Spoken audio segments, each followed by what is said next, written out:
Going back to a new damn video. Let's get right down to it.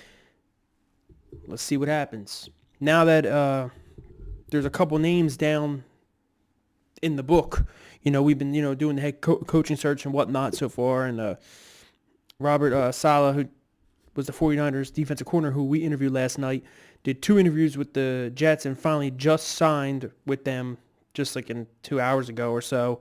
So he's off the market. He's done. There's still some names left. There's definitely names. There's Arthur Smith. There's a couple other guys we interviewed. I can't believe today we requested an interview with Kellen Moore, the offensive coordinator off the damn Cowboys. I think one day he can be a very successful head coach, but I just don't want him here in Philly, especially him coming out of being a Cowboy. That's just not what I want.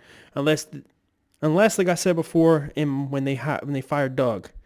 Are they looking for an actual coach, or are they looking for a yes man? What are they looking for? I said that in the beginning. Because looking for a yes man, he's perfect, Kellen Moore. But I don't want anything to do with that right now. There's a lot of names. There was Lincoln Riley thrown around. I'm like, okay, whatever. But now he's saying he wants to go back to maybe just stay in Oklahoma, which I don't blame him. He's like a king over there. You know what I mean? He rules that whole place. I think he's got a Jordan deal over there, so he's getting the money. He's making this much a year. He's trying to win, a national championship. You come here and you got quarterback controversy. You got cap, which the cap does adjust after a year or so. I understand that, but still, whatever. But yeah. But as the names came on, one guy we interviewed, and we have a chance of getting him, but they said everyone in the circuit or in the circus or whatever has interviewed him. It's Joe Brady. Now, if you guys know or probably don't know, I've been a fan of Joe Brady for a long time. No, I wouldn't say a long time, for about, a few years. He was, with the Saints, a little bit on there, doing a few things with Peyton. He left, went to LSU last 2019 season, going 2020 basically. Balled out.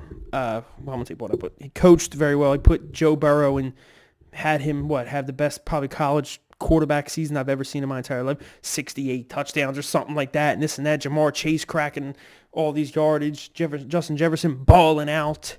And I go, man, this guy right here. And I remember watching all those LSU games, and I say to myself, man, I know there's going to come a point where we might get rid of Mike Groh.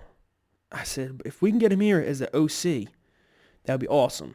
But I said, why would he leave there? Why would he leave LSU to come to the pros as an OC when he could stay there and dominate as a pass game, whatever coordinator, and maybe one day become a head coach or an offensive, head coach in college and get even more publicity and then become a head coach in NFL? And I said, if I was Eagles, I would try getting him here as an offensive coordinator. I said that. Get him here as an OC in 2019 or 20. But I said, there's no way he's leaving college. You know what he did? And he went to the Panthers. And I said, oh my God. First they got Matt Rule, who was a college coach also last year, if you guys remember, from Baylor. And then I seen offensive coordinator, and it said they got Joe Burrow. I said, he was there to get got? I mean, damn. Did a great job at LSU with Joe Burrow and all them guys, like I said. Signs with the Panthers as the offensive coordinator. And I'm just like, damn, okay, all right, I guess he's in the league now. And I understand this year their offense wasn't the best, and you got to understand, they got kind of a limited quarterback in Teddy Bridgewater. Now, I'm a fan of Teddy Bridgewater in terms of his character, what he's came from, and all of his, upbringing and blah, blah, blah, and everything that happened to him. As a player, though, he's not the greatest quarterback. Teddy two gloves, you know what I mean? Always wear the two gloves, that Teddy Bridgewater. But I look at this season, and I think their whole offense was going to be built around Christian McCaffrey, who's possibly one of the best running backs in the league.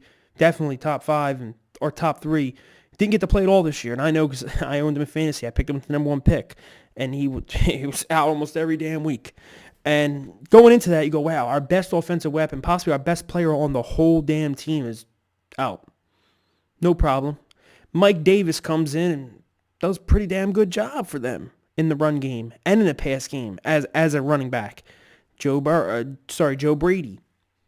I always get those names because Joe Burrow, Joe Brady, you get them mixed up. But, Joe Brady, boom. Joe Brady dials it up, fixes it up. The pass game, I think they had 2,000-yard receivers, if I'm not mistaken, or close to it. Because I know Robbie Anderson was a free agent they picked up. He was in Temple with Matt Rule at one point. He came, he balled out. He's already. I always liked Robbie Anderson. As you guys know, you guys see my previous videos. I wanted him a free agency at some points. Blah blah whatever. Okay, him, DJ Moore, a couple other dudes had, I think it was those two. I think had 1,000 yards or close to it. But whatever, he did that in his first year as an OC in the NFL. And everyone around the NFL is saying it. Even an expert said this back in October, November. And I understand, like I said, the Panthers' offense wasn't the best this year.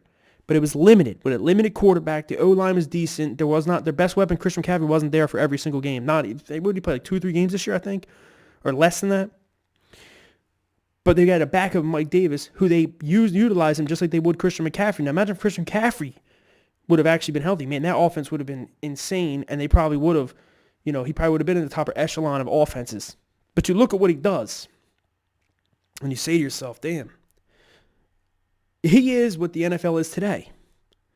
Those young head coaches with innovative offensive minds, like the Sean McVay, the Kyle Shanahan, the Cliff Kingsbury, the Matt LaFleur. There's mad dudes. The list goes on, and it started, I guess, with Sean McVay as of recent. A long time ago, it was John Gruden, who was like 30-something, first time with the Raiders. But this dude, they start McVay, and everyone's trying to get these young offensive-minded guys, blah, blah, blah, blah, blah, whatever. It's working out. So, like I said, I like Joe Brady back then, and at least he spent 1 year in the NFL as an OC, but he was in the NFL before with the Saints. I think he was doing pass game coordinating or something like that, but I know he was in it, and he brought that New Orleans Saints-style offense to LSU. And that's why if you saw Justin Jefferson today, he was on Pat McAfee's podcast, and he said, I was ready for the NFL because of the concepts that Joe Brady was giving me in LSU the year before, or the year or two before. Like he said, I already knew him, So, hey, I'm in on it, and it's just up to if he's a yes man or not. That's the thing. And maybe he fails, whatever. We're not contenders now, guys. We're not. Honestly, we're not.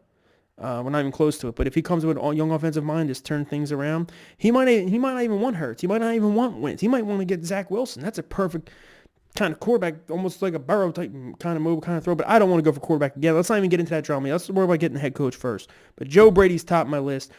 If you're worried about turning Carson Wentz around, Arthur Smith's another guy I really do like. Because you see what he did with Ryan Tannehill when he got to take the reins as the offensive coordinator. Plus what he's done to really put Derrick Henry in that spotlight. You know what I mean? Really pound it with him, really incorporate the play action and this and that around him. There's some other guys. This guy Nathan, I can't remember his name right now. Damn, is like the offensive coordinator for the Packers.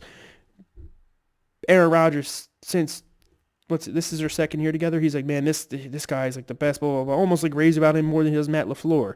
So there's connections there because you know how much Jeffrey Lurie loves the damn Packers player, coaches and blah, blah, blah. So we'll see. There's many names to come out, and I feel it's going to be somebody stupid. But if we're talking about Joe Brady right this minute, I like Joe Brady. I do. He could be the next Sean McVay. Or he could be the next Adam Gase. That's a downfall. But because he was young at the time, he was a young offensive mind. But nah, he's not like Adam Gase. Adam Gase was an idiot. He was really screwed up in the head if you look at his work ethic and everything. He was just out of his mind. But that's the end of my video. Joe Brady, I'm in on. Arthur Smith, I'm down with it. I mean, I'm not saying he's like the best out there. He's, oh my God, this. But he's developed and shown you he can do what he can do with quarterbacks and put run game around them and run the ball correctly. So I'm down with that too. The options are getting slimmer and slimmer. There's Brian Daboll from the Buffalo Bills, but I think he's about to probably become the Chargers head coach. They said once they can interview him or whatever or something. So he's going to the Chargers. Why would he want to come here and go to the Chargers? You have Justin Herbert, second year, balling out, weapons, this, that, defense if they're healthy. I don't know. That's just me. But let's go Burrows, flag us, fly them out. And you guys comment below on your thoughts on Joe Burrow. And who else do you think about in this interviewing process, or who would you want to hire as the head coach? There's many names, and I'll be back here with more. You guys comment below on your thoughts. Go Birds, flag us, fly them out. Hold on. Also, you can follow me on Twitter below. Peace.